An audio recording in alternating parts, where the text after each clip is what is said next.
Ladies and gentlemen, welcome to a realm where reality intertwines with the inexplicable, where the boundaries of reason dissolve into the shadows of uncertainty. Welcome to the political twilight zone. I am your guide through this enigmatic labyrinth, where politics and power take on life of their own. In this dimension, the threads of truth weave a tapestry of intrigue, challenging our perception of the world we thought we knew. In this world, nothing is as it seems, and the truth lies buried beneath layers of deceit. Prepare to venture where reason meets the unexplained, and where the unexplained might just be the ultimate truth. Hi, everybody. Thanks for coming back this weekend. I appreciate it. It's Rick Wagner here, getting it right on KNTZ and KGLN. We're a lot of places. Let's see, we're 1100 and 92.7. We're 980 and 101.3, and we're on the Internet, and we also have a podcast, which is the show that you might have missed, and so you can go back and listen to it. Anyway, thanks a lot for coming and listening. I always imagine that people are just sitting around a table with me and we're talking, so that's how come I sort of have a stream of consciousness feel to it, I suppose. So, another week. Hey, we're still here. That was pretty good, huh? Because I wondered about that last week when we were talking about all of these Russians, cruising around the Caribbean and going to Cuba. Now, I wasn't the only one out there that pointed out that this was the exact problem that JFK had with the Russians in '63, about having nuclear weapons in Cuba. So they just sail in with them, and we're like, hey, come on, man, come on. That's about it. So you never know what's going to happen, especially with this bunch. Weakness and idiocy are not a great combination, although they often are found at the same time. And we have a lot of that right now. And so you worry about what people are going to do in our government. One thing is they don't seem to understand is that sometimes people say things in other governments and they actually mean them, like we talked about before. We need to be more cognizant of a nuclear threat from the Russians, not because I think they're going to launch ICBMs over the poles or this or that, but if we keep pressing them back, and if at some point Ukrainians or somebody else that's sponsored by us starts invading into Russia, they're going to do whatever it takes. That's just how they have done in the past. And so because of this, it would be better to have somebody that had their wits about them running things. And here's the sad thing is, obviously, Joe Biden didn't have his wits about him in 1987. He was a dummy then, and now he's just a slow-moving dummy. But he also doesn't have anybody around him that seems to have their head screwed on.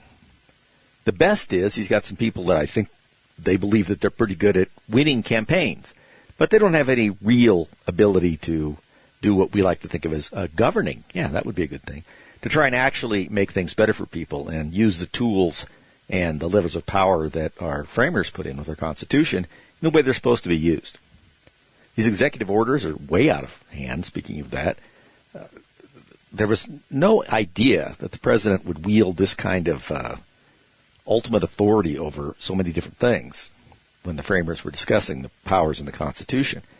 But it's crept up on us, and like I've talked about before, it mainly crept in because the administrative piece of the executive branch just gets bigger and bigger, or larger and larger. And because bureaucracy seeks more bureaucracy, it wants turf, as they would say. It wants power because that keeps it going. And it doesn't really care about its mission as much, so long as it exists. And we have things that have become very perverted in terms of their mission statement. Here in Colorado, we have the Public Utilities Commission that's supposed to be watching out for you as consumers, and they seem to be watching out for bizarre cultural issues and, more to the point, trying to get rid of the power that we use to do almost everything. It's an interesting way that these things get twisted around. The government's becoming that way. I'm very concerned about the misinformation. We're really hearing about that again. It's because, and it's no surprise, we're getting a lot of video of Joe Biden out there freezing, stumbling, mumbling, you name it. And it's just too often, and it's too well seen. And so they can't have that. So they have to start saying that it's not true. They're pretty much pushed in a corner when they get to that. That's pretty much the R2, R not kind of argument. So they see themselves as really up against the wall. And I don't trust these people up against the wall without watching them very carefully, because you don't know what they're capable of. I mean, the things that most of you and many people that we know would think would be a step too far on the part of the government or the power the government has, I don't think bothers them a bit. And because of that, we have to watch them. They believe that they are right about everything. That's part of it. But beneath that, there's just the common thing that people have been vying for since, 10,000 years, power over others, the dominion. It's the same. And when anybody gets into a situation where they have some power, they just want more of it. It's a strange and unusual man or woman that has great power that doesn't eventually become a little loopy. There's a few out there, and I wish we could study them carefully to see what it was about them that never made them become crazy megalomaniacs. Marcus Aurelius is a good example of that, the Stoic emperor. And there's a few others spread around. Trajan is probably another one when we talk about Rome. But for the most part, when people get into these positions, it doesn't take long until they see themselves as very smart and very powerful and very they don't see the shoulders they stand on. They just see themselves. They look down and say, look how tall I am. Boy, I'm really something. And they sort of miss that they stand on the shoulders of others, sometimes giants in the case of our founding fathers. And it all disappears. So their idea about their judgment becomes flawed. Then when people challenge it, they become defensive and double down on it. Now we know it's a characteristic of the unintelligent to become angry and dismissive to people who disagree with you. If you look at what goes on in what passes for debate these days on places like college campuses and things like that, there isn't any debate. I heard that phrase the other day. It says, well, there's this ongoing debate on campus. Really? Are they letting anybody debate them when they're protesting? If you go up and start arguing with them when they're, running around, knocking things over and trying to pull statues down and whatnot, do you think that they're just going to engage in some sort of debate with you? Some sort of forum with rules? Of course not. That thinking is out the window. These are not debates. The debate probably happened a long time ago, and these guys decided what they believed, and that was it. So we have to see what people are really like when they become zealots. And it is difficult, if not impossible, to reason with them, and they have tied their personalities and their self-worth to these weird causes. That's why they seem so much like religion. When you discuss global climate change with somebody that's all in on global climate change, you think you're having a scientific discussion, and they think you're personally attacking them. And that your violent words, by that I mean words that disagree with theirs, have to be stopped because, just what I said, they're violent. I mean, you may not realize their violence, but, look at how many examples we have of the left branding just plain talking as a violent act. And then some even go so far that, it's dangerous to people. That, it's almost like murder to do that. Look what you're doing when you disagree about these things. We've talked about this before. I mean, how long can you let that go on and expect people who are a little on the fringe anyway to start acting out violently? Because you're really encouraging it. You're giving them a cause and a reason for them to vent their other frustrations. I mean, most of the time, many of these people who do these heinous acts and shootings and so forth have a lot of other problems going on, and they attach themselves to whatever is the meme of the day that's out there that seems to allow them, in its internal philosophy, to carry out their craziness. So for that reason, you cannot let your rhetoric get so far ahead of what you really are talking about, because many of the things we're really talking about don't deserve to be thrown into this terribly weird, violent category, but they see it as working. So that's what they're going to do. Hey, we'll be back in a minute, and we're going to talk about the moon in Lebanon. Hey, everybody, thanks a lot for sticking around. And yes, I did promise to talk about Lebanon and the moon. I didn't say they'd be together, but they're both topics that are kind of interesting, and I wanted to get it out there. Also, I wanted to say that if you want to send me something, you can email me at Rick Wagner, just one long word, at mail.com. And I get really interesting email. You guys are very astute out there about some things. And I've gotten several about what people believe is going to happen after the next election, assuming that, we have one. And it's the variety of opinions is interesting. What's mainly interesting about it is that people feel very unsure. Now, there's a couple of people out there that have some really strong opinions about it because they think that the left is going to, like refuse to leave the White House or something like that. I've got 2 or 3 of those. And the sad thing about all of this is that even some of the extreme or relatively extreme scenarios have some basis that you can argue that there's some indication of that. It's not a good time, but it's certainly an interesting time. All right, what I wanted to say about interesting is let's talk about what's going on in the Middle East a little bit and give you a little more knowledge about something that you're not getting from the mainstream news or even Fox or something like that. And that is, as you know, that this war that Israel is going full bore on is really against Hamas, the terrorist group, and down south in in Israel. But also remember, Hezbollah is based on the southern border, the northern top of Israel. It's the southern border of Lebanon. Matter of fact, they run a lot of the country. And they're much bigger than Hamas. They're better funded. They have a lot more fighters. They have a lot more missiles. They have all sorts of stuff.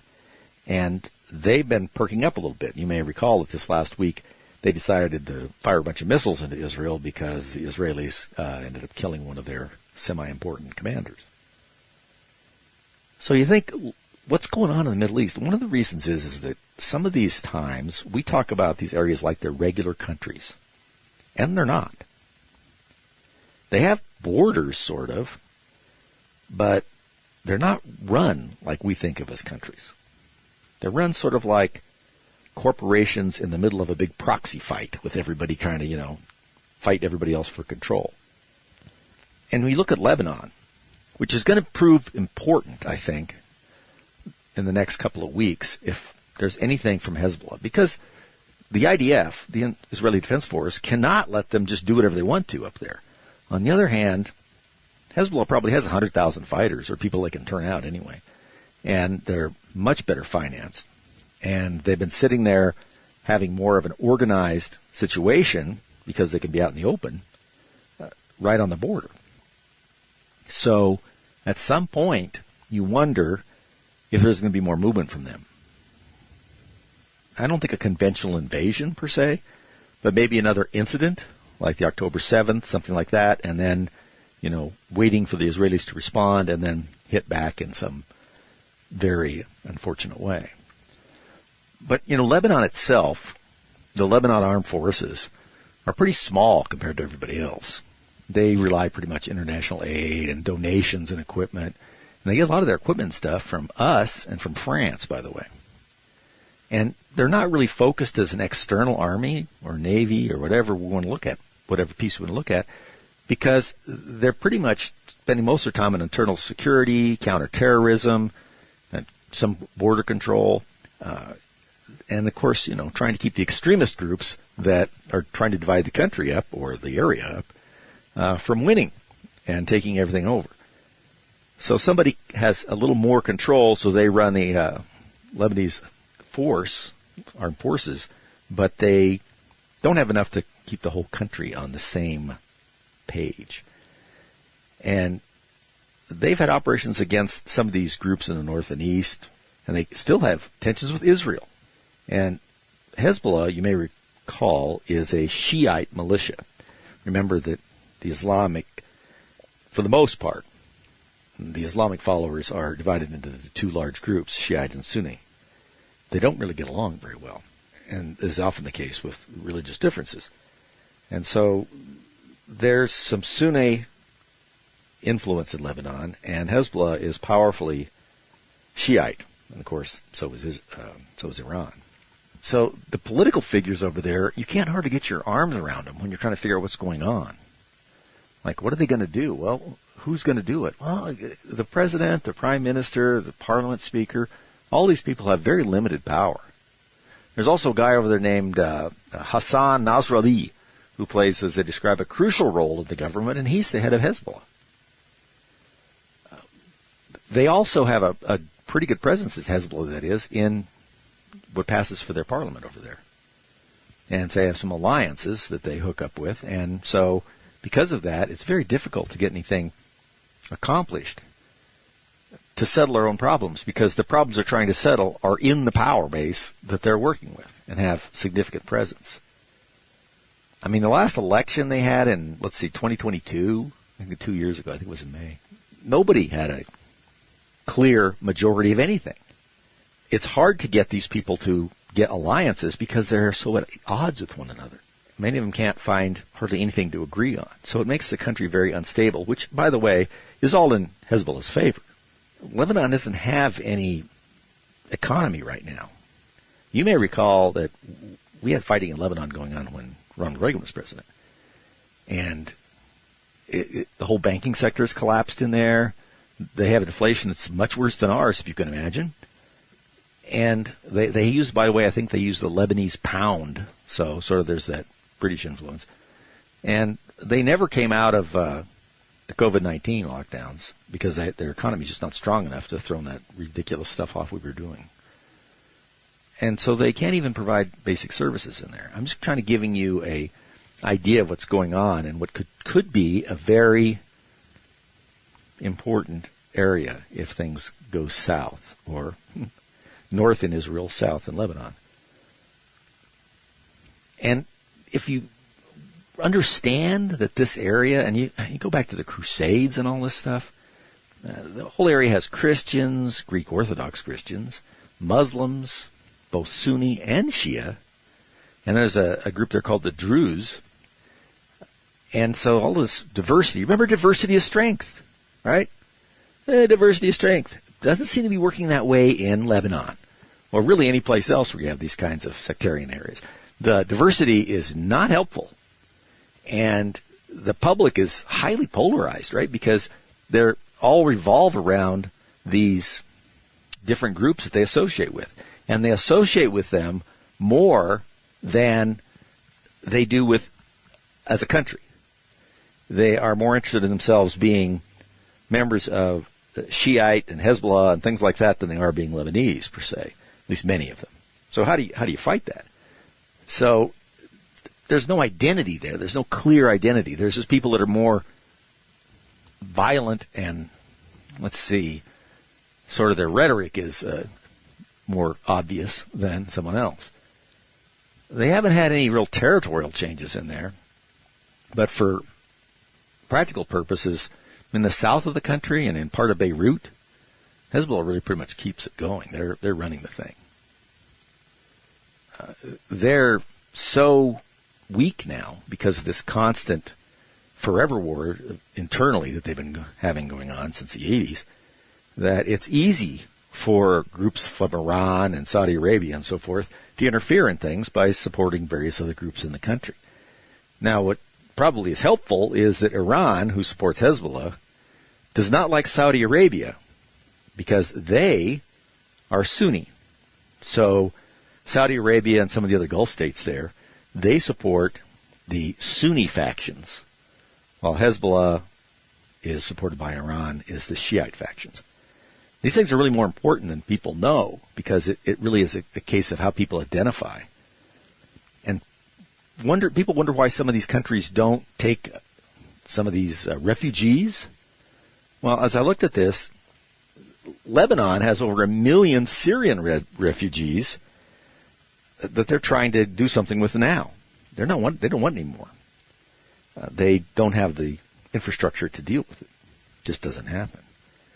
So because of that, they're struggling to keep control of anything. This is a perfect a perfect prescription for a failed nation state. And you know what happens with failed nation states? They become violent, and people around them are affected by that.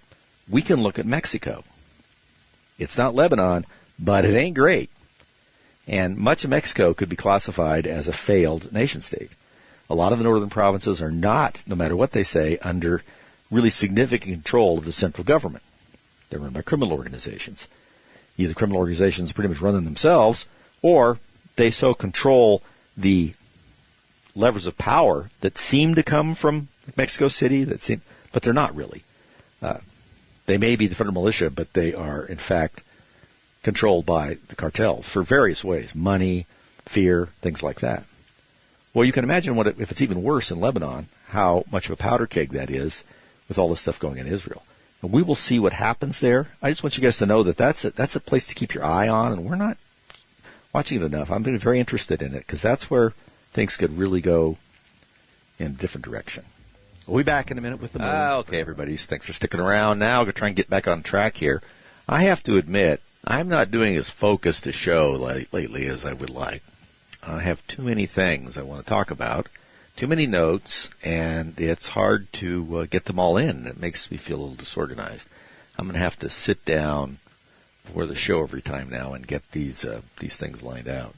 One of the things is it's unfortunately too many things to talk about, which I don't think is a good sign at all. I think that in a show like this where we're talking about politics and the crazy stuff, when it's so much you really don't have time to talk about it and get it all jammed in, that's a good sign. Well, let's get back to the moon, because I told you guys we were going to talk about the moon. What I want to talk about the moon, it also is China. You know, China has landed on the far side of the moon, which is never seen by the Earth. Remember, the moon does not rotate like we do. So there's the side that faces the Earth and the side that does not. We've never been on the far side of the moon, at least on foot, if you want to say that. But the Chinese have, and I believe the Russians may have landed there once. I think in 1976 maybe. But the Chinese are big into the space program now, and they're very interested in the moon.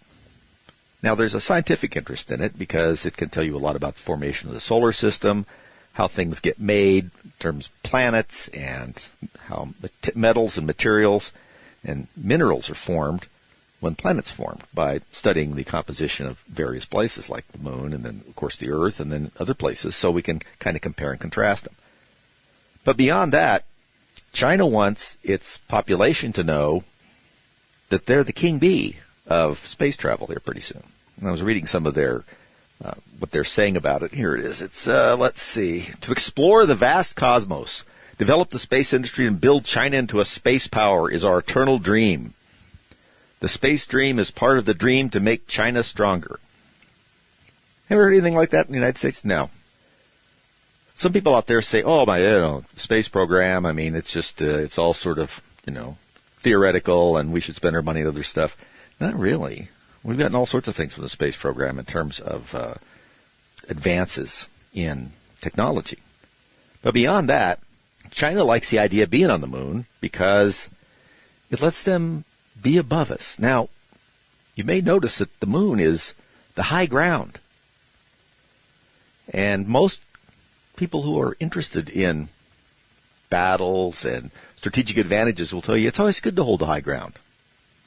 And what's interesting about the dark side of the moon, I guess we can call it that, there's an album by that name, is that in the southern regions, and it's a little bit on the other side too, they think there may be latent water in the soils. If that's the case, then it makes a huge difference in the ability to put a permanent base there. Part of that is because of the expense of moving heavy stuff into space. Humans consume quite a bit of water. And while you can dehydrate food, you can make other things as light as possible, water's water. And it's relatively heavy. And the idea of shooting a bunch of water at a great cost per pound into space and getting it to the moon so people who are living up there for a while can have something to drink is a pretty expensive proposition.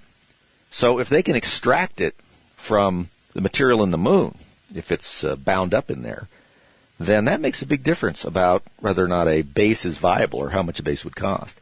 So they're interested in that. I'm interested in the fact that they're interested in that. Also, we went to the moon and we named some of the craters up there. And some of them we supposedly named after, some astronauts and this and that. And that's all fine and good. I don't think anybody besides us cares about that. The Chinese, as far as they're concerned, we don't own anything up there. We just went there and wandered around, planted a flag. China, I think, if they go up there and plant a flag someplace, they're going to say that's theirs. And it's going to be a no trespassing area. Now, I don't think they get to have the whole moon, but they could claim a big piece and then start a base up there. That sounds like sci-fi, I know, but frankly, it's a smart thing to do. If we can, maintain it there, if there's a way to maintain it without a huge cost to ship things back and forth. We can get some food up there and things like that, but the water, that's a problem. We can even get hydroponics. We can grow food and, under a dome up there, sort of like, some of the sci-fi shows we see on TV. We can do that, but it still requires water. The water thing is a big deal. The dark side of the moon is interesting, too, because you can do stuff over there and we can't see it. I mean, you can get a pretty good picture of the moon from Earth with the right equipment, but not on the other side. You've got to send something there to take a peek. So there's a lot of reasons the Chinese like it, none of which I am crazy about. I just wanted to pass that on because China is interested in expanding itself into all sorts of areas, and they're not doing it just for the fun of it. They're doing it because they see it as an advantage, an economic advantage, intellectual advantage, military advantage. And we just seem to be strolling along, not doing anything, not even recognizing what's strategically important on the Earth, much less on the moon. We're in real trouble when it comes to our ability to respond to aggressive behavior before it gets to, Florida. So somebody needs to do something with our military. We've talked about that before. But, on the topic of China, because I put this in there too, I got forwarded a study on fentanyl from last year, because this is the latest data available. And it's pretty scary. And of course, this has to do with two things. China's manufacturing of synthetics, which is fentanyl. It is a true opioid because it is like an opiate. And opiates are derived from plants, the poppy mainly. Opioids are usually derived from chemical reactions, and that's fentanyl. But if you look at the state of Colorado here, where I'm at, they estimate the cost of overdose deaths in Colorado from fentanyl to be $16 billion in 2023. That's 10 times the cost that they estimated in 2017. That's a lot of money. That's more than our tax collections. This is money that's getting spent in all sorts of ways with overdoses in hospitals, with, various ways they're calculating it. The Drug Enforcement Administration seized, let's see, here in the Mountain Field Division, which would be Colorado, a record of 425.6 kilograms of fentanyl in 2023. Now, 2 milligrams of fentanyl is a lethal dose. That's if it's pure. So if it's relatively pure, the stuff that we've seized would be enough to kill everybody in Colorado 36 times. Or to kill 1 in every 3 Coloradans, depending on its strength, right? 44% of the sample tablets seized contained at least 2 milligrams of fentanyl. That's a dangerous amount, especially when a lot of these tablets are masquerading as something else. These opioid-based drug overdoses, a lot of it fentanyl, are 72% of all the overdose deaths in the state of Colorado. That's a lot. And we're not being able to do much because they manufacture the fentanyl in labs, many of which are in China, and then they get it into Mexico, and the cartels get it into this country. And it's a big moneymaker. Most of these drugs that are made synthetically like methamphetamine, fentanyl, they're much cheaper than things, obviously, that have to be made from plants. Cocaine, for instance. Obviously, we talked about the poppy for opium and then eventually heroin and morphine. So if you can make it in the lab with relatively inexpensive chemicals, once you have it figured out, that puts your profit margin pretty high. And it also makes people want it because it'll be cheaper. Now, there'll still be a big profit margin, so more of it. Methamphetamine is, if you have a methamphetamine habit, it's a lot cheaper than having a cocaine habit, and it's even cheaper than having a heroin addict. So what they're trying to do is just flood the country with it, and the cartels are making a lot of money off of it, and we don't seem to care. And one of the ways you have to stop it getting in the country is maybe you should stop the people that are carrying it in. We don't seem to be doing that. This is one of the immigration things that we talk about once in a while, but it's really important. I've been, places where you've done very complete searches of vehicles to see if there's drugs, because you suspect that. And they will put them in darndest places. I mean, they've put them in spare tires, inside the tire. They've dissolved cocaine into windshield wiper fluid so that they could just boil it off and get the cocaine back out. It's crazy stuff. But now they don't have to go to that kind of trouble anymore. They're just give somebody a sack, and apparently they can just carry it in and then distribute it. And it's a real problem that we talk about a lot, but I don't think people realize how dangerous it is and how much damage it's doing. Let me see, because I got the estimate here. In 2023, because that's where we get all the figures from, there were 1,200 drug overdose deaths from fentanyl. 59% of those resulted from an illegal drug. Because, you can get it legally and then overdose on it, right? This is approximately 3 deaths per day on the average. That's more than the number of people killed in homicides in 2021, 2022, and 2023 combined. You see the problem. The left doesn't want to talk about it because it's so heavily tied to the immigration question. So they just don't want to bring it up. Now, they may pay some lip service once in a while, but they don't want to do with the kind of enforcement that will make a difference. Not interested, because it goes against their, immigration. I don't even think we call it immigration anymore. Just their sort of voter replacement plan. And because of that, they're just not going to do anything to make the border tight or search people coming in. Find out who they are. What have they got on them? Stuff like that. Not doing it. Or, turning them loose and giving them a court date for immigration in 2 years or something. We've already seen these heartbreaking stories of, there's a 12-year-old child that apparently 2 of the illegal immigrants had been involved in. They allegedly had killed her. And then we're familiar with the mother that was allegedly killed and sexually assaulted by another immigrant that had been here not very long and had actually been deported before and then came right back. I mean, what's happening there? None of this used to happen. It's not impossible to make the border a lot tighter. If there's anybody that should be removed from office, it's Mayorkas. I've never seen anybody so willfully ignorant, and I'm going to give him the benefit of the doubt and call it ignorant, or stubbornly stupid in a position of authority. You just can't have it. And it's probably more nefarious than that. We're giving the benefit of the doubt here.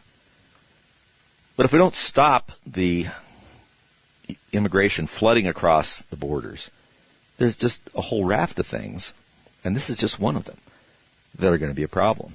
The other one is, of course, the social services cost. Look at California. I mean, because they have Governor Newsom, who's a complete idiot, I might add, all show and no go, as you can say. And he keeps pandering to this group and the people who support it. I mean, they're giving, CalMed, which is essentially state Medicaid, to illegal immigrants. Heck, they're losing money in the state of California.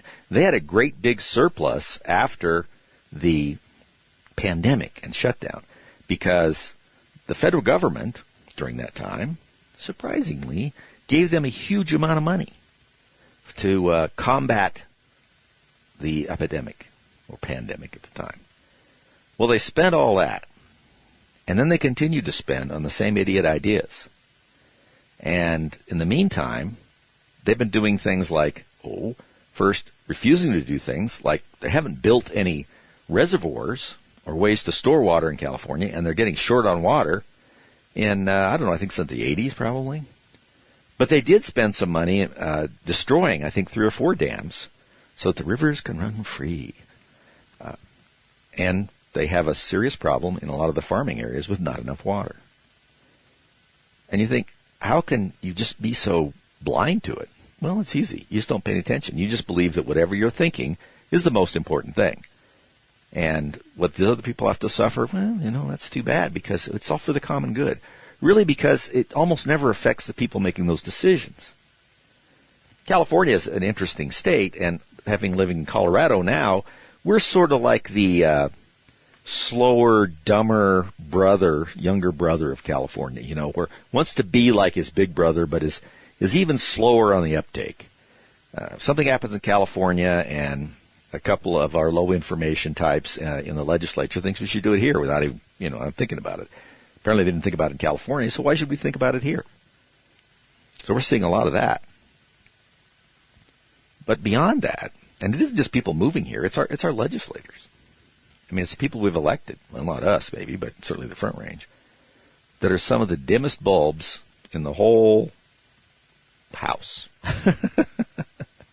We have those bulbs sometimes you look at and they're just about to go out. They're just barely coming on.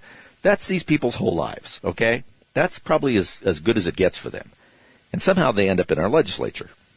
And then they follow along with their big brothers in California and sometimes New York with ideas that are bad ideas there and they're worse ideas here.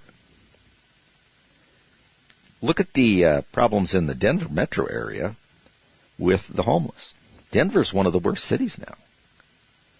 And they're spending an enormous amount of money on the unhoused, as they like to say, and they've been cutting back on law enforcement and other public services to do it.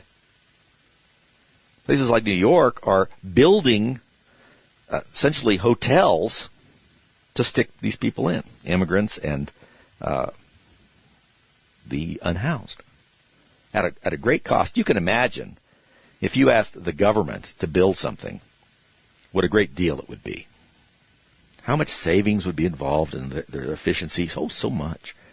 It costs so much more for them to do it. They take a dumb idea and then do it poorly. That seems to be that's how government gets stuff done like that.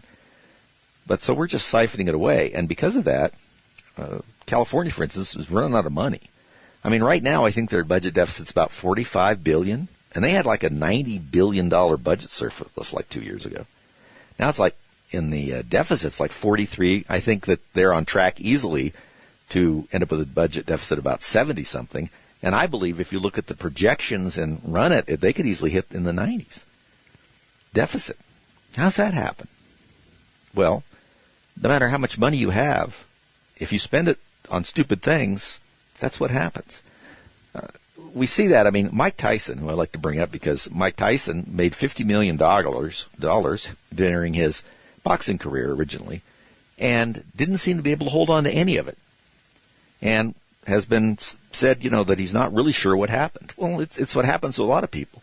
You get bad advice, bad hangers-on, and instead of small pieces coming off, just big pieces come off. But it's all the same reason. So it's easy to have money disappear if you don't pay attention to it. And the government, because it could just keep getting it from us or printing it, which is hurting what money we have in our pockets, they just go right ahead.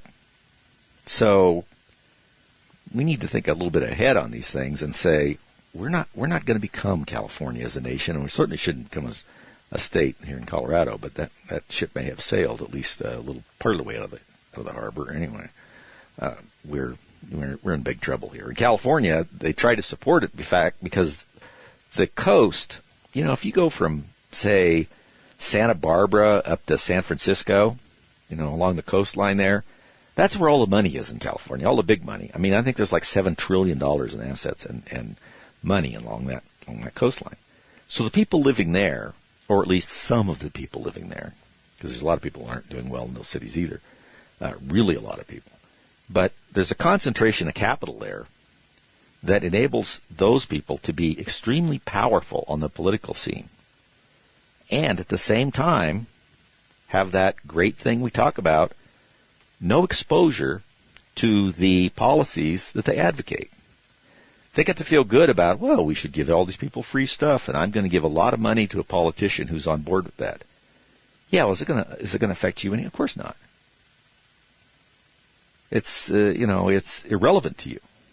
And because we have such a disparity in income in those areas, it just gets worse. I was trying to figure out, and I haven't been able to come up with a good answer yet, if the disparity in income, disparity in wealth, concentrations of wealth, is greater now than it was, say, with the robber barons.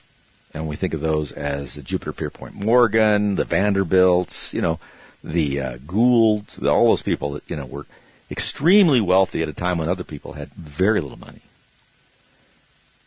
I kind of think that if you crunch the numbers and adjust for inflation, that disparity between what the average person has and some of these, multi-billionaires is maybe even larger.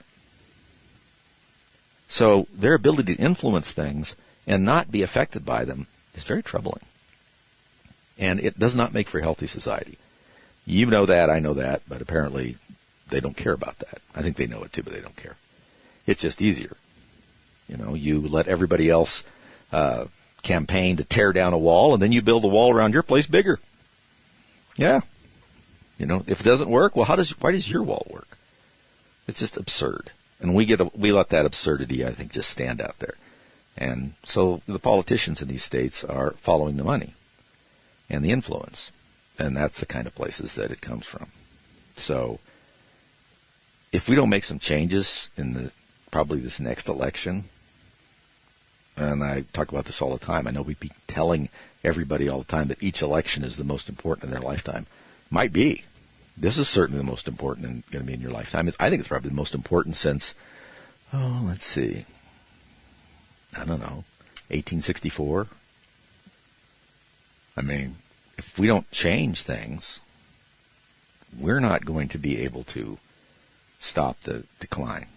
So get ready to see just a further degenerative movement in the United States, just like a lot of failed empires in their last days, if we don't make some significant changes.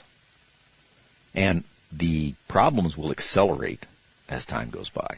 It's not a gradual arithmetic downward spiral.